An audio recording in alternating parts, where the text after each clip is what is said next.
On a à peu près gagné 10% de taux de transformation, pas parce qu'on est devenu meilleur soudainement au niveau du commerce, mais parce qu'on a été réactif, parce qu'on a été clair, parce que l'application nous a relancé pour éviter l'oubli du rappel, alors qu'à l'époque, quand c'était fait un peu sur Excel ou sur Post-it, c'est quand même difficile d'être relancé par un document volant.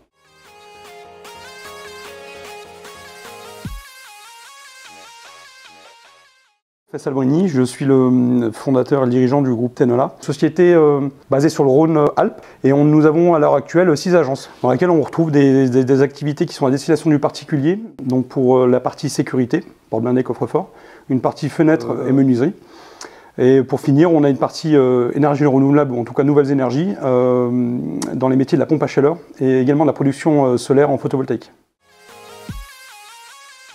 Il faut apporter du service, de la réactivité, du sérieux, de l'expertise évidemment, et puis finalement ce qu'on appelle aujourd'hui l'UX, mais l'expérience client, doit être parfaite de bout en bout en réalité. On a fait le choix dans le groupe effectivement de se positionner sur un marché haut de gamme, en tout cas face à une clientèle exigeante. La concurrence et les confrères sont nombreux. À chaque niveau on doit être différent et on doit être meilleur. Et je pense que l'entrée en relation avec le prospect et la demande est primordiale parce que c'est ce qui va marquer la suite de la relation. J'entre en relation avec Hoplite par le biais finalement d'un industriel. On a trouvé que la solution était d'un autre monde en la voyant arriver, en se disant tiens, ça a l'air d'être pas mal. Et on a eu le culot au départ de s'approprier la solution et de rentrer en contact directement avec Hoplite pour finalement appliquer cette méthode à l'ensemble de nos canaux. Puis à l'heure où on se parle aujourd'hui, on se demande d'ailleurs comment on faisait à l'époque, parce que c'était quand même très fastidieux et puis surtout en termes d'efficacité, on n'était pas au niveau. C'était clairement anarchique et non organisé, c'est-à-dire qu'on faisait en fonction des supports qu'on nous proposait. C'était du mail, c'était de l'appel simple, transmis directement au commercial. Le saint graal du pire, c'était le post-it sur lequel on écrivait « Monsieur Dumont a rappelé », collé au bureau du commercial. C'est, je pense, à mon sens, le pire qui est à faire, et a priori, ça existe encore. La problématique, c'est qu'effectivement, on avait beaucoup de mal à mesurer la performance commerciale de chaque canal. On n'avait pas la garantie et l'assurance qu'effectivement, les demandes étaient traitées en temps et en heure, et puis traiter tout court surtout. Il y a plusieurs fonctionnalités qui font la différence. Quand vous êtes rappelé en quasi-immédiateté de la demande, ou alors que vous avez un SMS de rappel la veille du rendez-vous ou à l'envoi du devis, il est sûr que l'expérience client est bien meilleure que ce qu'on peut faire autour de nous. Pour nous, c'est un peu le saint graal de l'entrée en contact, parce que grâce à ça, en réalité, je vais multiplier par 3 mes chances de conversion, et surtout, j'upgrade le niveau de sérieux de l'entreprise.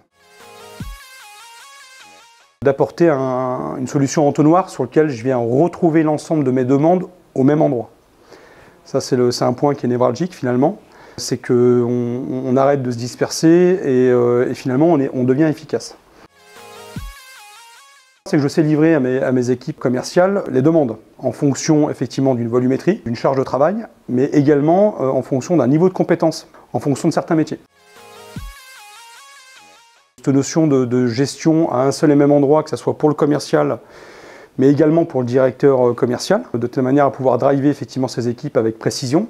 C'est-à-dire que pour accompagner les équipages, à un moment donné, il faut être factuel. Et quand on parle de taux de transformation, on n'est pas sur du ressenti, mais on est sur de la réelle mesure, avec tant de leads délivrés ce mois-ci, tant de devis exécutés, et puis finalement, tant de ventes réalisées. Avec un niveau de précision assez intéressant qui nous permet d'apporter un renfort de méthode ou d'application auprès du collaborateur commercial. Et à mon sens, c'est un peu le saint graal, c'est d'aller stater et d'aller apprécier les chiffres d'affaires développés par canaux. Pour deux choses. La première, c'est effectivement de réorienter une campagne avec beaucoup de réactivité, si toutefois on se rend compte qu'on est à côté. Également de pouvoir intensifier une campagne AdWords, par exemple, si on se rend compte qu'effectivement celle-ci est florissante. On va chercher ce qu'on appelle en réalité le ROI, c'est le retour sur investissement en fonction de l'euro investi sur un canal marketing. On mesure un taux de transformation sur finalement les devis effectués. Mais en réalité, quand tu vas chercher un peu plus loin, il n'y a pas que ça. Il y a le taux de rendez-vous qui est ultra important au niveau de la qualification, le taux de devis et in fine le taux de vente. Donc c'est 3 paramètres qui sont primordiaux pour effectivement qualifier une campagne d'un côté puis une performance commerciale de l'autre côté. Vu effectivement la transformation profonde et qui a été brutale sur l'acquisition de demandes et de leads, on est passé finalement de papier à quasiment full digital aujourd'hui. On n'a pas le choix véritablement de s'outiller et de s'équiper d'une solution précise et efficace, sous peine clairement de voir dilapider son budget marketing.